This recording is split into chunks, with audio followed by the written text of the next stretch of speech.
This is Percy Jackson and the Olympians, Wrath of the Triple Goddess by Riordan. Chapter 1.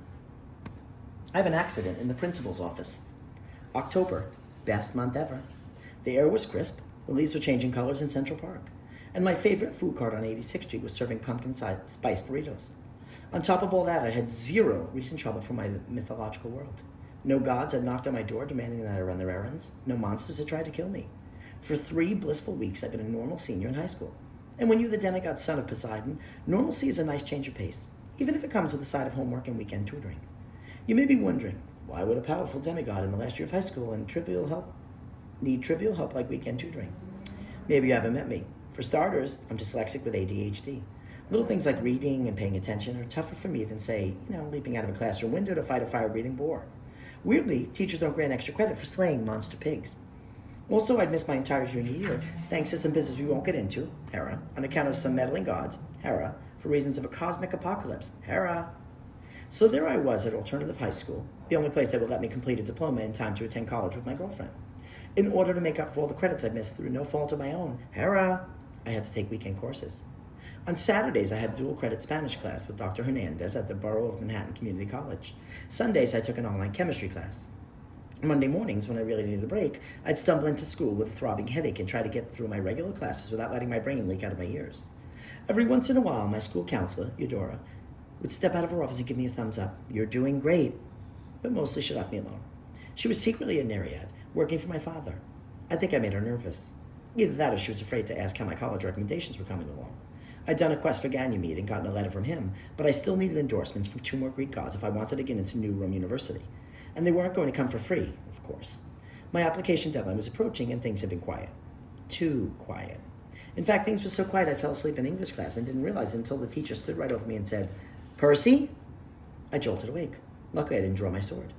Theme! I yelled because that's the question I'd been preparing to answer before I nodded off. The theme is free will versus fate. Mrs. Foray frowned. The other students tried not to laugh. Your aunt is in the office. Mrs. Foray handed me a note. She's come to pick you up. There were several problems with this. First, it made me look like a doofus. Being picked up by a family member when I was perfectly capable of taking the subway. I even had my driver's license, though driving in New York was way scarier than most of the quests I've been on. Second, if I left school early, it would mean makeup work and grumpy teachers. Third, I didn't have an aunt, at least not on the human side of my family. I mumbled an apology to Mrs. Foray, wiped drool off my cheek, and headed for the office. Something told me I'd still be able to use that answer about free will versus fate. It seemed to have been the theme of my life.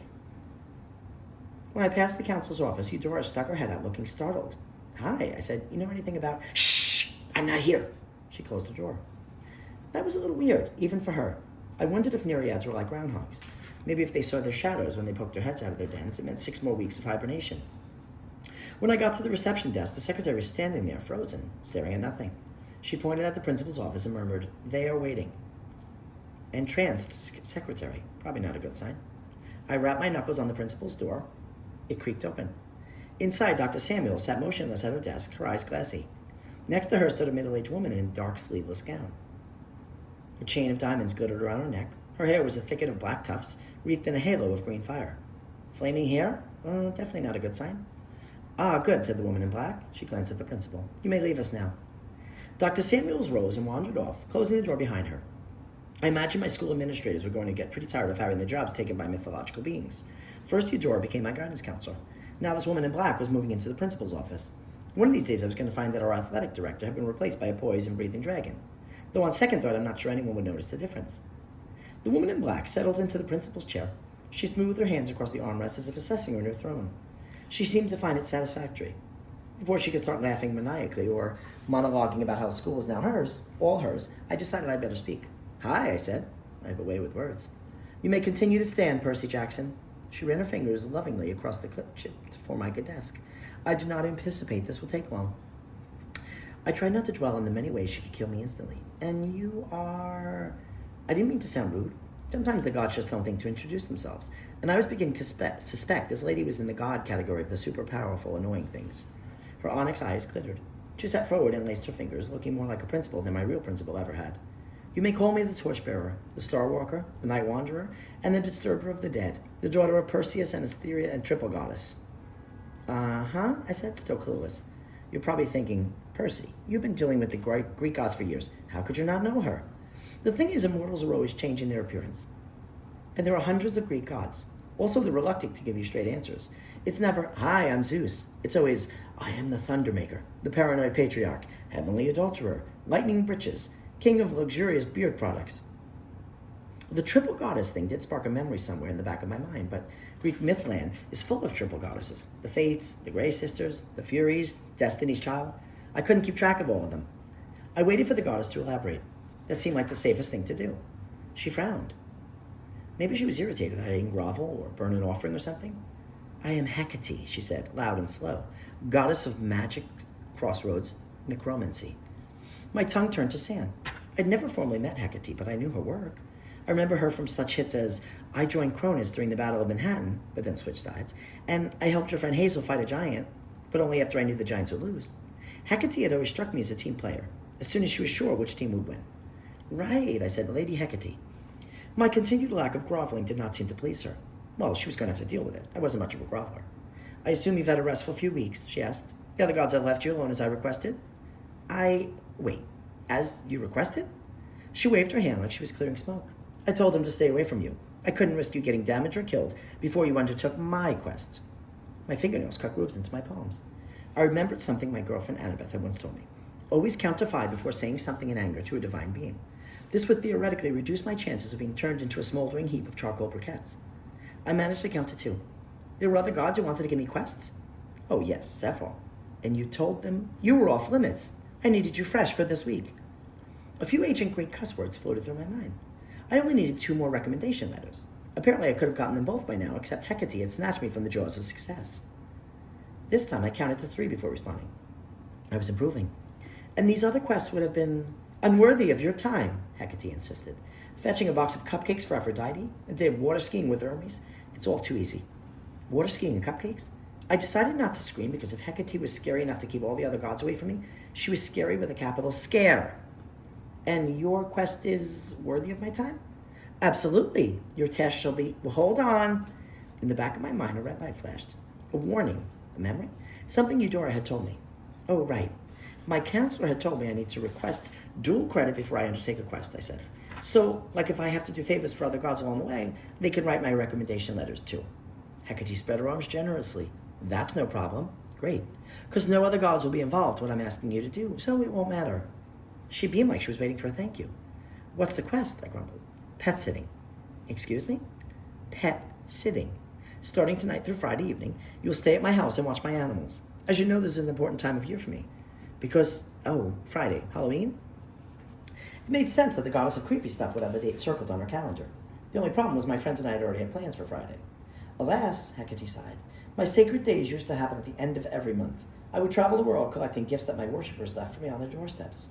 Over the past few centuries, the offerings have been slim. But at the end of October, people still remember me. So I must travel the world and make my presence known. While I'm gone, you must watch my hellhound and polecat. There's a lot to unpack in that statement. My big takeaway was that Hecate was going trick-or-treating. She seemed to believe that Halloween had been created just for her. On the one hand, that was some god-level narcissism. On the other hand, who was I to stand between a goddess and her Tootsie Rolls? So, these pets, I said, I know a little bit about hellhounds, but polecats? Do they eat polecat chow? Anything I should know? Hecate chuckled. Many things, but we'll go over that later. She produced the black business card, which she slid across the table. Written on the front in glistening red like fresh blood was an address. The Manse, Gramercy Park West. Arrive at sunset, she said. Then I will go over the rules for keeping my pets healthy and happy. Sunset? Tonight? She frowned. Do you have water in your ears? Yes, tonight. You may bring those friends of yours, Anna and Grover Beth. Close enough, I thought. Okay, I'll do it, I said, because what choice did I have? But I must not have sounded very excited. Hecate rose from her desk. Percy Jackson, I'd offer you the chance for a recommendation letter from me, a major goddess, the torchbearer, the star worker. Yeah, I get it. It's just that I'll have to move a few things around on my schedule. Hecate lifted her arms. Darkness spread from the folds of her dress, filling the room with an inky fog. This will be an easy assignment, Percy Jackson. If you succeed, I'll be grateful. If you fail, however... Her body shimmered and stretched. Suddenly I was looking at 3 distinct goddesses, all linked at the torso like gemstones on a single ring. On the left, a girl with milky white skin and platinum blonde hair fixed me with a steely gaze that said, pull my pigtails, I dare you. In the middle stood the Hecate I'd been talking to, a middle-aged lady with the most disapproving mom face I'd seen since my last brunch at Harrah's. On the right, a wizened old woman with ashen hair gave me a sour scowl. Honestly, I wasn't sure which face scared me the most. I am the maiden, said Hecate in a chorus of 3 voices. I am the mother. I am the crone. I am all phases of a woman's life, all her power, and I will suffer no man to cross me. A tremor went through my body. My legs shook. But she wasn't done with me yet. She changed again. Her 3 faces became animal heads. On the left, a palomino horse whinnied angrily. In the middle, a lioness snarled and bared her fangs. On the right, a hound growled and slavered, its eyes ablaze. I am the horse that runs strong and fearless, she said. Her voice is unchanged. I am the lion that prowls stealthy and patient. I am the hound that stands guard, loyal and fierce. I am the goddess of the crossroads where all possibilities intersect. I devour those who waver before me. My body felt flushed, warm, damp, and unpleasant. My guts seemed to dissolve into my jeans. Finally, the room cleared of darkness.